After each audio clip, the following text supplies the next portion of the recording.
Intelligent Transportation Systems Podcast. Hi there, welcome! This is Javier Sanchez Medina speaking from the Intelligent Transportation Systems Society. Welcome back to the ITSPodcast. This is our 24th episode for April 2015. We're back with a new edition of the best podcast on intelligent transportation. We have prepared a super instructive new episode. The central content is an amazing interview with our very renowned and successful colleague, Professor Markos Papageorgiou. This interview has been recorded by our new volunteer, the young, brilliant Professor Hilmi Berk Celikoglu from Technical University of Istanbul. Additionally, we have a transportation in history and a news mini-section. Mehran Shirazi will talk about the history of speeding fines. So if you're listening this episode in your car, I'm sure you'll slow down when you hear what was the biggest speeding fine ever paid. We also have Dr. Maryam Kaveshgar talking about a very happy and important news regarding our ITS magazine and the opening of the submissions period for the ITSC 2015 conference. If you don't know where to send that paper you're writing, please listen what Dr. Kaveshgar has to say to help you making a good decision. And that's it! Get your ears ready for what's about to happen. This is the news mini-section for episode 24, April 2015 by Maryam Kaveshgar. As we know, the IEEE ITS conference is on the way, 15 to 18 September, this year in La Palma de Gran Canaria, Spain. The reception of regular session and special session papers is already open, and its deadline is April 15. Just a short note to let you know that from today, the IEEE ITS magazine publications are included in the Web of Science. If you look for any magazine article, you will find it in the main Web of Science collection. It didn't happen until now. This is usually the previous step before having a journal included in the JCR. The next and final step is to have the ITS magazine name listed on the JCR 2014. That will be updated and released by Thomson by the end of June 2015. We are on the right track. Transportation in History by Mehran Shirazi, PhD candidate at Simon Fraser University, Canada. Speeding tickets. The first speeding infraction in the United States was committed by a New York City cab driver named Jacob German. He drove for the electric vehicle company, the taxicab company we talked about in episode 17 of the podcast. On May 20, 1899, the 26-year-old Jacob was arrested by a police officer on a bicycle for driving at 12 miles per hour on Lexington Avenue in Manhattan, where the speed limit was 8 miles per hour. He was then imprisoned in the East 22nd Street station house. Although Mr. German was the first person to be cited for committing a speeding infraction, the first actual speeding paper ticket in the US was given to Harry Myers in Dayton, Ohio in 1904. His speed was also 12 miles per hour. However, he was not imprisoned for driving so fast. Outside the US, there are many competing claims as to the first speeding ticket ever issued. Great Britain may have the earliest claim with the first person to be convicted of speeding, Walter Arnold of East Peckham, Kent, who on January 28, 1896 was fined for speeding at 13 km per hour in a 3 km per hour zone. He was fined 1 shilling plus costs. Talking about the cost of the first speeding ticket, it might be also interesting to mention the most expensive speeding ticket ever given. In 2003, in Helsinki, Finland, Jussi Salonoja, the 27-year-old heir to a company in the meat industry, was fined 170,000 euros for driving 80 km per hour in a 40 km per hour zone. The uncommonly large fine was due to Finnish speeding tickets being relative to the offender's last known income. The average cost of speeding tickets in the US is about $150. Considering that about 100,000 people receive speeding tickets every day, the total revenue per year is about $5.5 billion each year. Finally, let's mention the fastest speed ever recorded on a speeding ticket. This goes back to 2003 in Texas, where the driver of a Swedish Koenigsegg CC8S received a speeding ticket for driving 390 km per hour in a 120 km per hour zone. One might wonder how the police officer caught up. Hello again. Are you ready for a masterclass coming from Professor Papageorgiou? He's a very good communicator. You are going to enjoy this, that's for sure. Let's start. We are today with Professor Markos Papageorgiou. Professor Papageorgiou has a long experience in the modeling and control of dynamic systems, specifically in the theory and applications of automatic control and optimization to traffic and transportation systems. He has been with the Technical University of Crete, Greece, since 1994, where he has been heading the Dynamic Systems and Simulation Laboratory that has received the IEEE Intelligent Transportation Systems Society ITS Institutional Lead Award in 2011. Professor Papageorgiou is the recipient of the IEEE Intelligent Transportation Systems Society Outstanding Research Award in 2007 and of the IEEE Control Systems Society Transition to Practice Award in 2010. Hello, Professor. Can you please introduce yourself to our audience? Hello, Hilmi, and many thanks for this very honorful invitation. Well, I think you already nicely introduced me. Maybe it is worth just saying what is my background in terms of education. So my background is electrical engineering, and I specialized within electrical engineering in control engineering. But then during my PhD thesis, that was my first contact with traffic control, and that apparently marked my career. Since that time, about 3/4 of my research has been in the area of traffic flow modeling and control. Okay, Professor. Can you please talk about the laboratory you have been heading? It has been a center that has been attracting many visiting researchers from almost all over the world, I believe. Can you please tell us about the focus and the research areas of it? Yes, first of all, let me say that we have in the laboratory around 15 to 20 people, usually, depending also on funding, students, postdocs, and some few faculty members. And our focus is in application of dynamics and control to traffic flow modeling and control. We also have, as I said earlier, some research effort in some different areas, but our focus is in the area of traffic flow modeling and control, our main focus. And relatively recently, we became interested in the traffic flow of the future, specifically under the introduction of autonomous vehicles, or if not autonomous, automated vehicles at different levels of automation, and the new challenges and the new opportunities that this evolution is going to bring to traffic and transportation. I should emphasize that our laboratory is an industrial engineering department, so we are not in a transportation environment, which sometimes means that we have to train our new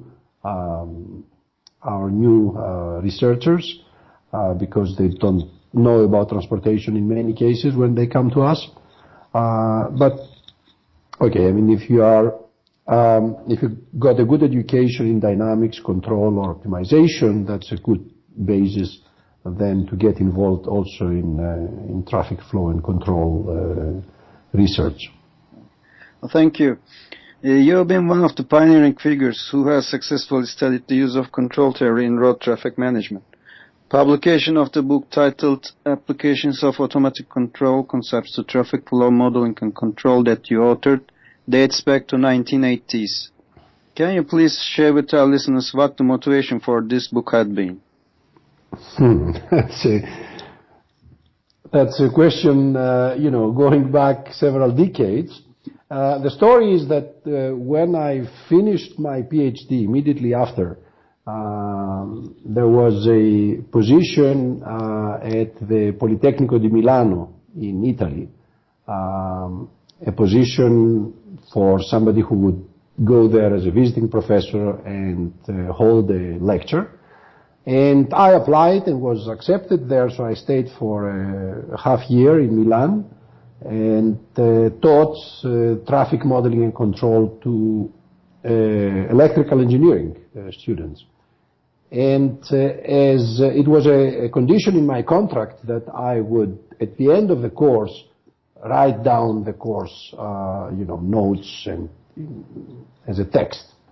And of course I did that, and when that was finished, I discussed with my colleagues there what should we do with that manuscript, and they proposed me to submit it to Springer to be published as a monograph.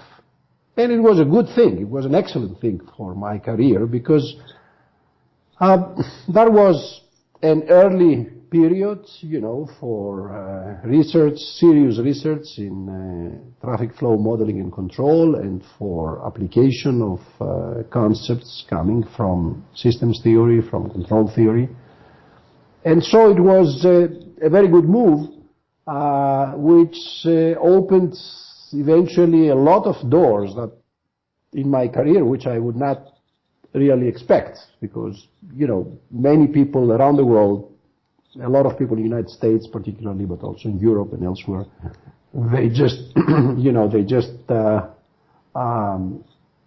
read this book as a first contact to traffic. And so it was quite successful. Of course, sold out quite fast. So I would actually give an advice to younger researchers. Whenever you think that you hit some small or big gold mine in your research, try to write and publish a book if you have the time and the possibility. It can really mean a lot in your career. So at least that was the case with this book, my case. Okay, thank you. In that book, there's a chapter titled Traffic Flow Models, a Critical Survey. Today, we know that there are numerous variants of conventional of micro and macro level traffic flow models and also higher performance computing facilities. According to the state of the art and today's technology, can you please share with our listeners what an advanced traffic flow model should be capable of? That's a hard question. Well, I should say, first of all, that, of course, there have been huge advances in the area of modeling since that Springer book. If you would have asked me maybe 20 or 25 years ago about microscopic versus macroscopic modeling, I would tell you that, macroscopic modeling is the future for a number of reasons. And obviously that view of mine did not prove correct, because what we see today is that at least at the commercial level, but not only, application level, microscopic models prevail.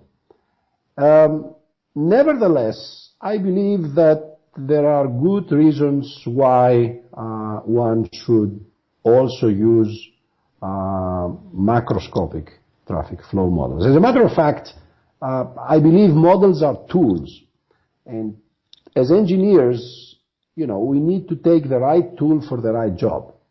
And there is a hierarchy of models, starting from very simple models, even static models, and then all the way up to the most complex, like microscopic models. And what I always tell my collaborators and students is that there is no best model for any task. So in the sense that it is quite justified that we have such a hierarchy of models, because there are different tasks, different interests, different application domains, which may call for a specific choice of modeling, and so we should not be limited to only micro or only macro or whatever else. Now, what should a model look like? Well, first of all, it should be a model that is validated. I believe that in order to have trust and successful applications with models, we need to have confidence that they reflect reality sufficiently accurate. That means they should be validated at some point. This is a message that was understood, at least in the last 5 or more years, in the community of microscopic modeling. So there have been very good advances. There were a couple of projects in the United States, also in Europe, the Multitude project, the NGSIM initiative, which put a lot of weight in this need, validation. So they provided data and methods for model validation, although there is still things to be done. In contrast to that, for macroscopic modeling, we have seen really many papers in the last decade, which are overwhelmingly theoretical papers. Of course, we need theory. Of course, there are theoretical aspects that are of extreme importance and interest. But we also need, equally important, if not more important, to contrast these models with real data and see really how well they can reflect real traffic conditions. We should also take into account that modeling, when we are talking about traffic control, about operations, modeling is just the first step. In transportation education and also in applications, we have transportation planning, which is a huge and very important domain. And within transportation planning, of course, modeling is the major tool, because we are talking about planning an infrastructure that does not exist right now. And this means that in order to have an idea how it works, we need models as accurate as possible. This is a little different when we are talking about real-time operations, because in real-time operations, the process is there, the traffic flow is there, and of course it's important to understand how it behaves, but at the same time, this process delivers real-time measurements. So modeling is important as a first step, but is not the whole story. We can use real-time measurements, and we may understand from real-time measurements what is the current state and evolution of the process under control. And in this case, of course, modeling, again, is important, but at the same time, we need to think about how to influence in a closed loop the process so that it behaves as we would like it to behave optimally. So, to make a long story short, if we are talking about transportation operations, then we should not be limited only to modeling. We should go to other issues like estimation, feedback control, optimal control, and so on. So in conclusion, what I usually tell my students is there is life beyond traffic flow modeling. Okay, in a considerable amount of your work, we see that you adopt macroscopic approach in modeling traffic flow, so you somehow also specifically reasoned this. So, Professor, you also have publications on the control of sewer networks that are relatively quite few. What are the reasons that make you keep on researching intensively on road traffic networks? And at this point, what's your perception on the controllability of various types of networks, such as data, energy, sewer, in comparison to road networks? That's also an excellent question. Well, secure networks is one of the research areas that are not in transportation that I've been working for some time and still now to some extent. And this was motivated by my cooperation with a company and authorities in the past who were facing this problem, and at that time it was a new problem, control of secure networks. And so we tried to make some contributions in that area that indeed influenced some of the developments eventually. Now, there are a lot of similarities, more than one would think of, between sewer networks and traffic networks, even in the modeling. You know, I mean, if you see second-order models, macroscopic second-order models, they look very much like the Saint-Venant equations that describe the flow of water in open channels. And if we go to the control tasks, then there are very similar control structures and control tasks that need to be addressed. Of course, there are also differences and significant differences, but up to a certain point, there is a lot of analogy between them, and not only between them. As a PhD student once, or a little later, I had a paper in a conference about general control of networks, where I tried to draw a bit more formally the analogies between different kinds of networks like the ones that you mentioned, and also the differences, of course. And I do that also in my short course, for example, that I regularly offer here in Crete for international participants, where I try to set up analogies between different kinds of network, like sewer networks, water distribution networks, energy production and distribution, communication networks, and so on. So differences that are worth mentioning are, for example, that in water networks you don't, you want to provide water to the households or to the industry, but you don't care about which particle, which molecule will be delivered where, right? Yeah. Whereas when you have an email, you send an email, you would like your email to go to the person you send it to and not to another person. And of course, when you are driving a car, you want the same. You want to go to your destination, not to any destination. So that's a difference. Another difference is between communication networks and traffic networks, the fact that packets, communication data packets, they can be routed, and of course they have 100% compliance with respect to routing, to the routing decision. Whereas drivers, when you want to route or reroute them, then they may or may not comply with your suggestion. So this creates partly additional complications in the case of road or highway traffic.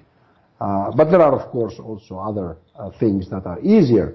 For example, traffic flow is a very slow process, while communication networks is a very fast process. And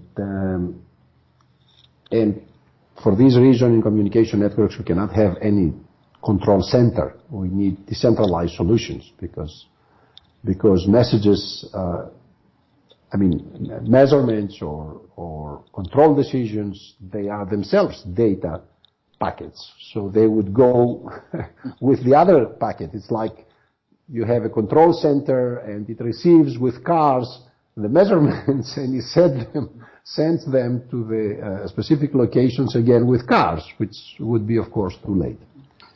Okay. Anyhow, just to conclude this, a very simple thing would persuade everybody that there are a lot of commonalities. If you Google traffic control, just traffic control, then 80% of the links that you will get will refer to communication networks or internet. Only 20% will be road traffic control. Okay, thank you, Professor. And can we have your view on the level of success that has been attained up to now in controlling urban road networks versus freeway networks? Yes. Generally speaking, traffic control is a difficult application domain. Not the research on that, but the final application and the final implementation.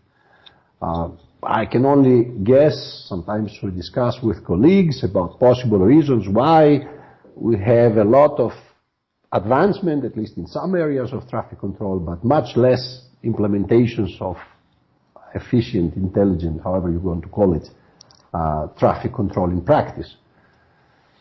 So it might be because it's usually a public domain issue, and public domain has a bit more inertia usually compared to private domain. So if you go as a control engineer to a private company and say, I have a new algorithm that will reduce your production cost by 3%, they may jump on you. If you tell a traffic authority, I have a method that may improve by 10% the travel times, they do nothing.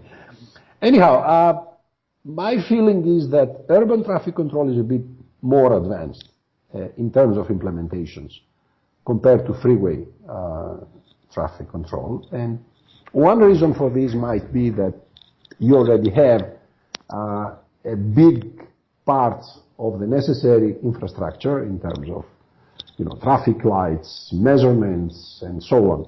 And so the cost and the step towards actually controlling them in a more sophisticated way or in real time is probably smaller. Whereas freeways originally, you have just the infrastructure, virtually no control measures, then you may start having some sensors just to know about what is happening. But it's a relatively big step before you decide as an authority to actually go into actively controlling what is going on there.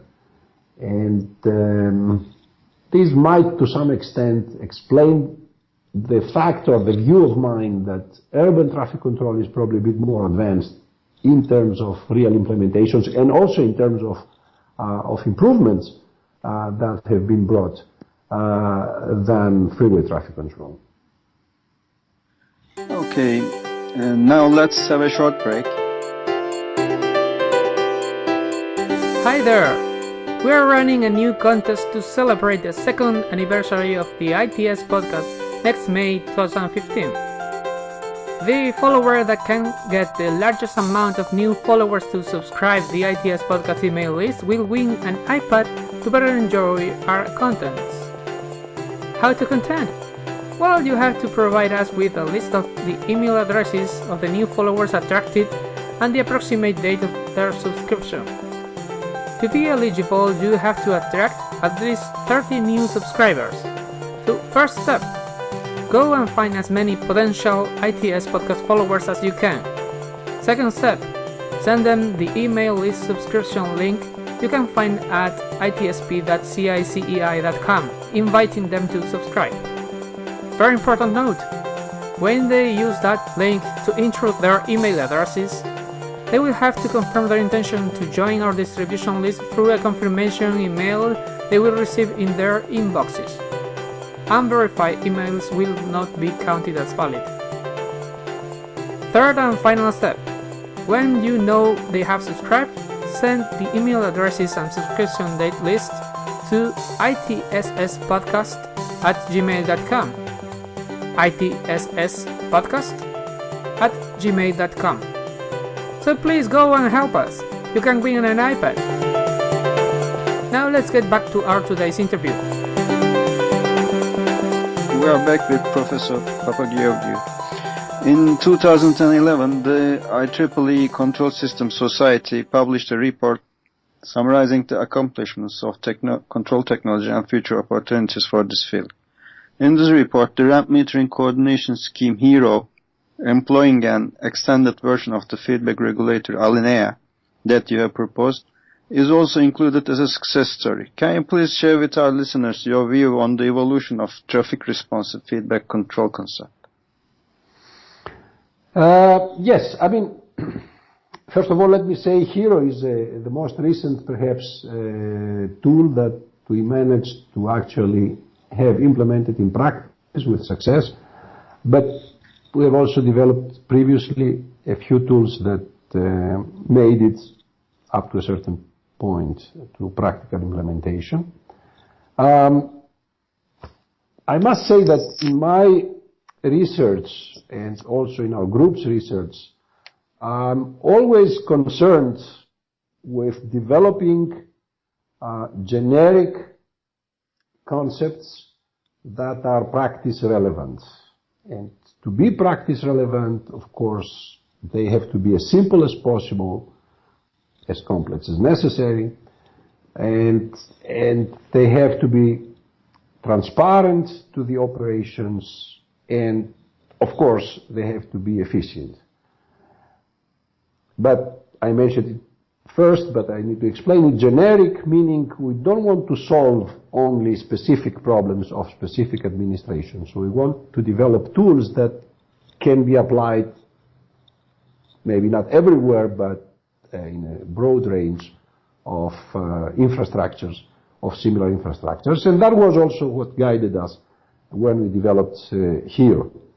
Of course, when you have a successful implementation, this is not just one group's issue, but it depends also upon the circumstances and the collaborators and the traffic authority. And I must say, specifically regarding HERO coordinated RAM metering, we were lucky to have cooperated with the traffic authority of the Victoria State in Australia, which is VicRoads, who were and still are, of course, really a very bright, I never met something like that in previous cooperations, authority that really had people thinking also about concepts, about approaches. That is the first characteristic. And the second characteristic is that they were really looking for each and every component of their system. They were looking for the best, for the best product worldwide.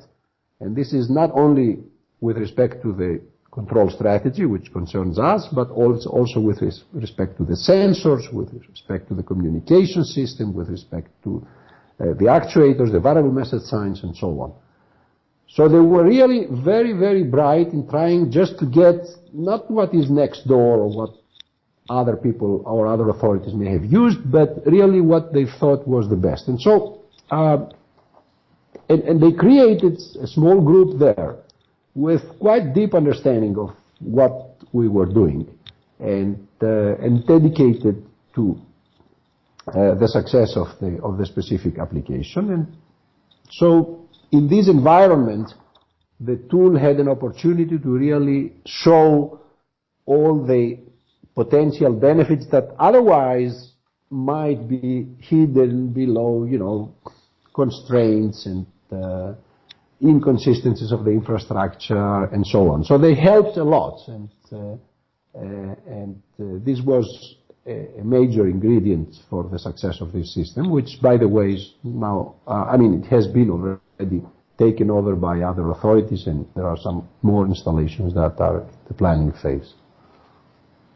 Okay, so considering also the theory practice emphasis, is it straight to conclude that the success in the integrated modeling and control structure is due to the fact that the use of this approach has been realized in real life?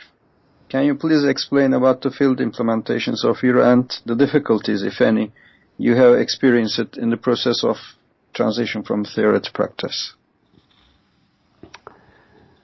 Well, I would like to say that whenever you decide to go to practical applications, this is, of course, a difficult endeavor. More or less difficult, but usually, you face difficulties that you don't experience in your academic or researcher life, where, you can work with your computer, your simulator, with a piece of paper, with your books.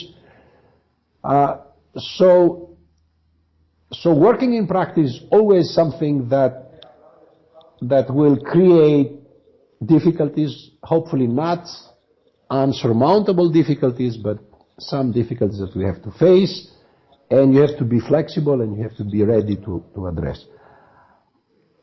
It's something that is time-consuming and not always rewarding in terms of academic publications, because you are not developing new things, so you cannot write a lot of papers for journals.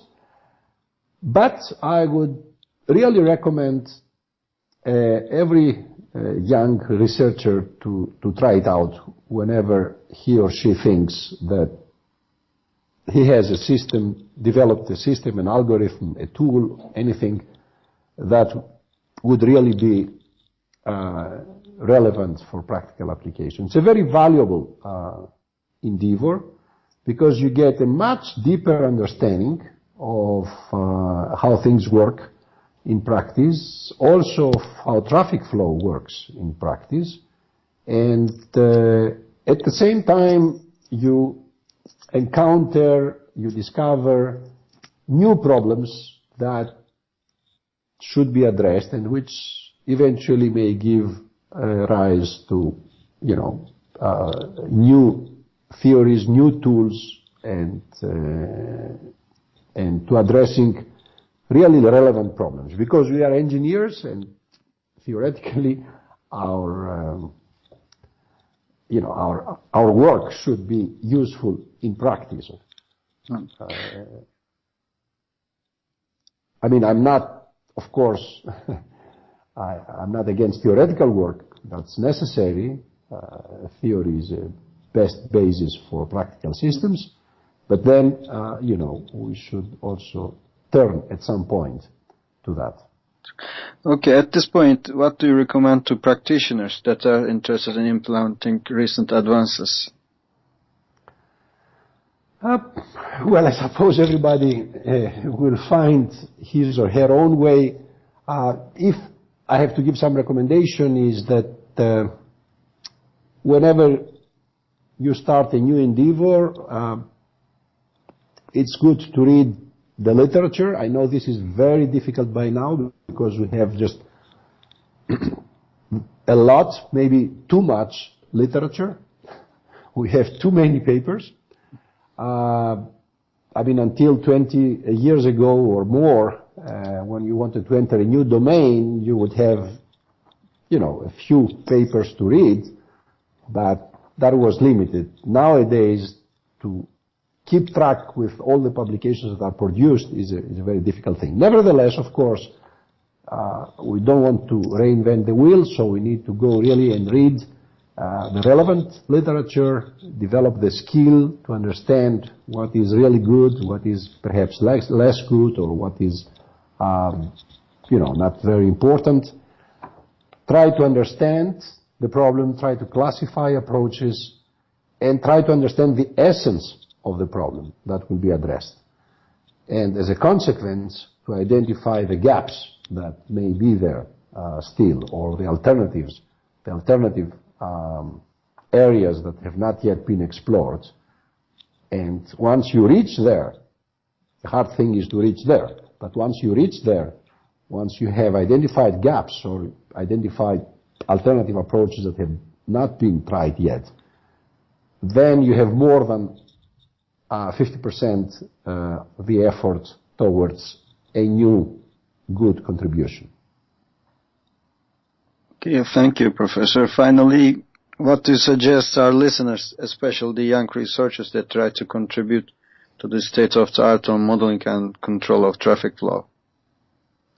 Well, what I just said before is probably also valid specifically for traffic flow modeling and control. Just to try to get a comprehensive and deep understanding of the problems, identify any lacks, and then put all the effort on actually developing something new. And don't forget what I said before, if you really reach that point, it is particularly rewarding if you can find an authority or a possibility to actually apply in practice what you have developed. Okay, thank you, Professor. I also thank you on behalf of the IEEE ITSPodcast management. I would like to thank you again for the very interesting, sometimes even a little hard questions. I hope this was useful for young researchers, and thank you very much. I hope so. Thank you. Thank you, Professor. Thank you for your time. Thank you.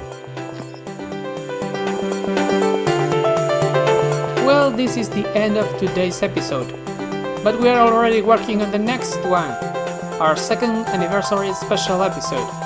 If you feel like it wasn't enough, please check out our previous episodes at itsp.cicei.com. We have 23 other episodes waiting for you. And you could even help us a lot posting your comments or disseminating them. This podcast is sponsored by the IEEE Intelligent Transportation Systems Society, website designed and managed by the Innovation Center for the Information Society at the University of Las Palmas de Gran Canaria in Spain.